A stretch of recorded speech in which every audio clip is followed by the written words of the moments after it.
Thank you for joining us around the fire.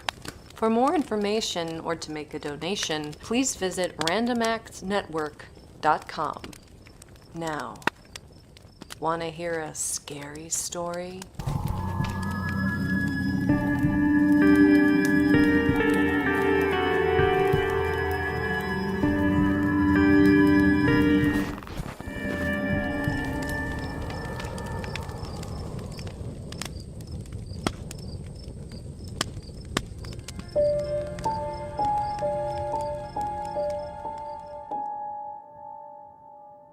It was a few nights before Christmas, and the locals were busy making extensive preparations for the festival.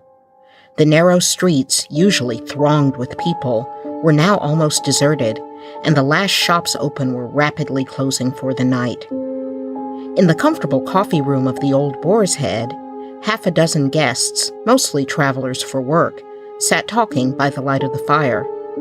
The talk had drifted from trade to politics, from politics to religion, and naturally from religion to the supernatural. The first 3 stories fell flat, though they'd never failed before. It may have been the noise from outside or the well-lit interior of the room. A man snuffed the lanterns before telling the 4th story, and the streets had gone quiet and the room was enthralled. So enthralled that the entire group gasped when the waiter, George, spoke from the dark corner of the room, having been temporarily forgotten by the others. "That's what I call a good story," he said in the low, flickering light of the fire. "But there's a ghost in this very house, you know." The others, even the locals, hadn't heard of it.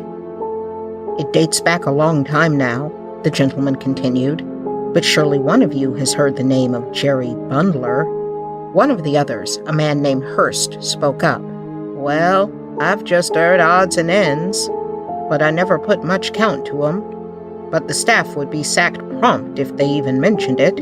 "It's true," continued George. "My father worked here before me and knew the story well.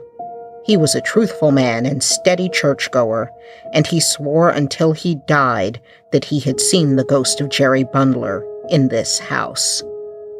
He was a vagabond pickpocket and thief who checked in for Christmas some 80 years ago. He ate his last supper right here where we sit and went up to bed. A pocket watch had fallen from his pack to the floor, but when a runner attempted to deliver it to his room, not knowing it was stolen property, of course, there was no answer from the stout oak door. Assuming he'd fallen quickly asleep, they set the watch aside for him to retrieve at breakfast.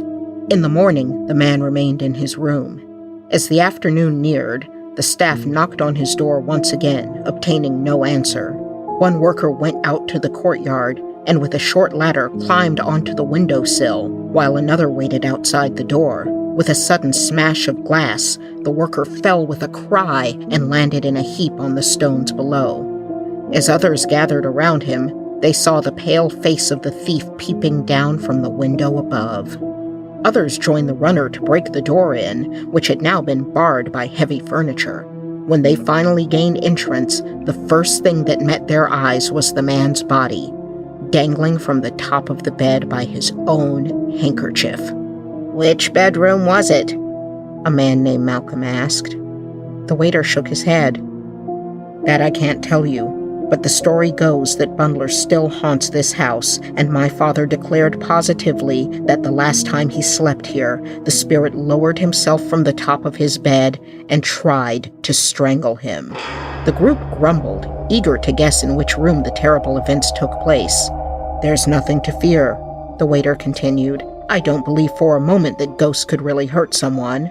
My father confessed that it was the unpleasantness of it all that upset him the most. Jerry's fingers might have been made of cotton wool for all the harm they could do." A mix of frightened and frustrated, the bulk of the group began heading to bed. George refilled a handful of whiskey glasses for the men that remained, before leaving the room to begin his final tasks of the evening. Hurst scoffed at the waiter's bravery, telling the others he'd find a way to put him to the test. Leaving the fire, he ran lightly up the stairs to his room to wrangle about his proceedings. Nearly half an hour passed, and the others began to grow bored. 2 more men had retired from the fire to their bedrooms, leaving only a pair left downstairs. Suddenly, George burst into the room and rushed towards them.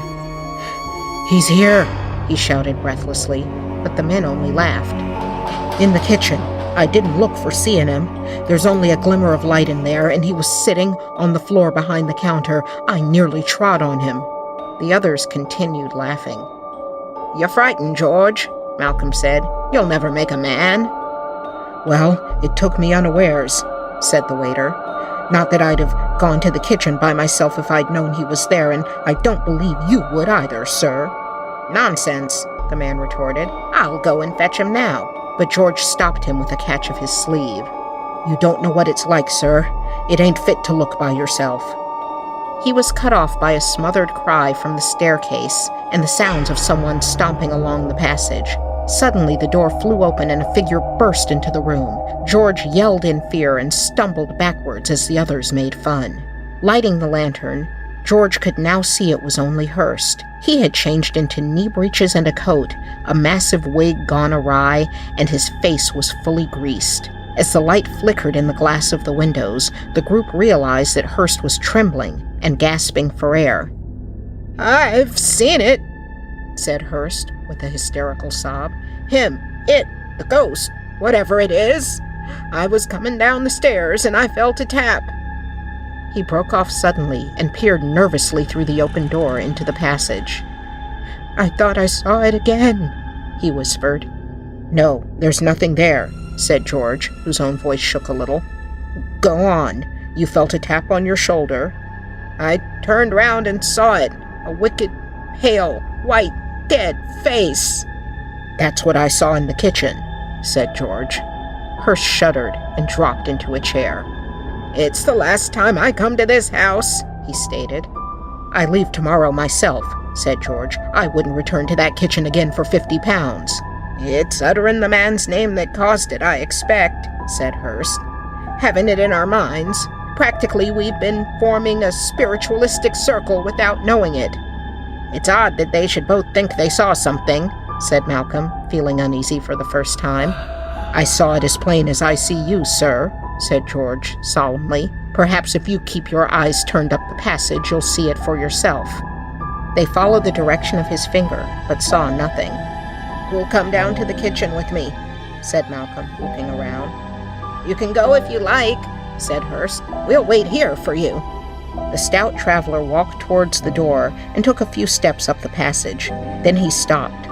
All was quite silent, and he walked slowly to the end and looked down fearfully towards the glass partition which shut off the kitchen.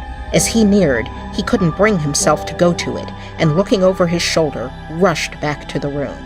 "Did you see it, sir?" whispered George. "Nothing at all," said Malcolm shortly. "Even as I fancy seeing anything just now, I saw nothing." Hurst sighed and finished his glass of whiskey. "Oh, I feel better now. I dare say you think I'm easily scared, but you didn't see it."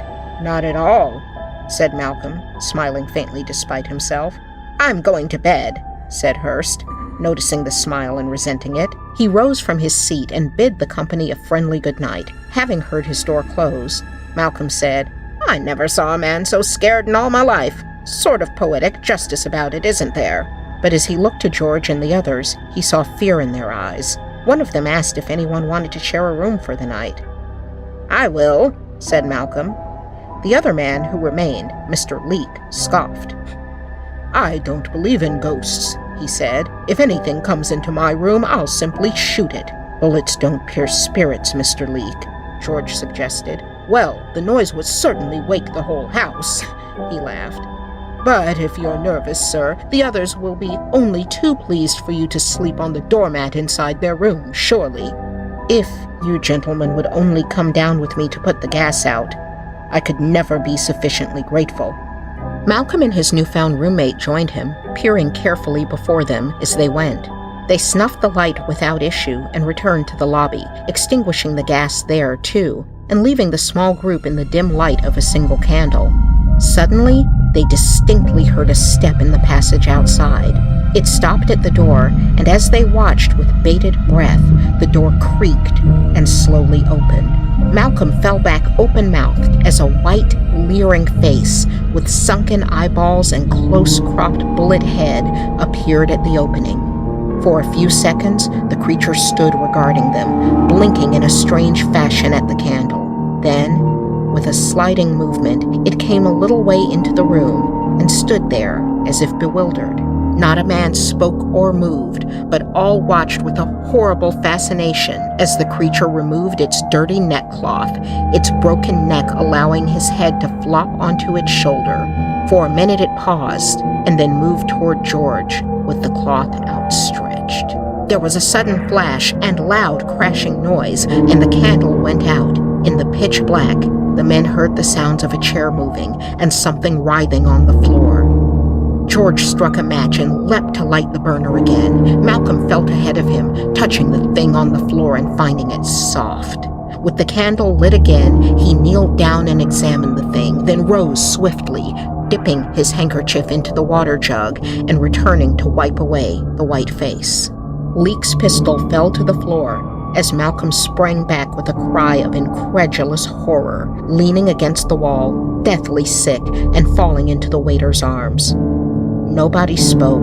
They simply stared, spellbound, at the still, dead face of Hurst on the floor before them.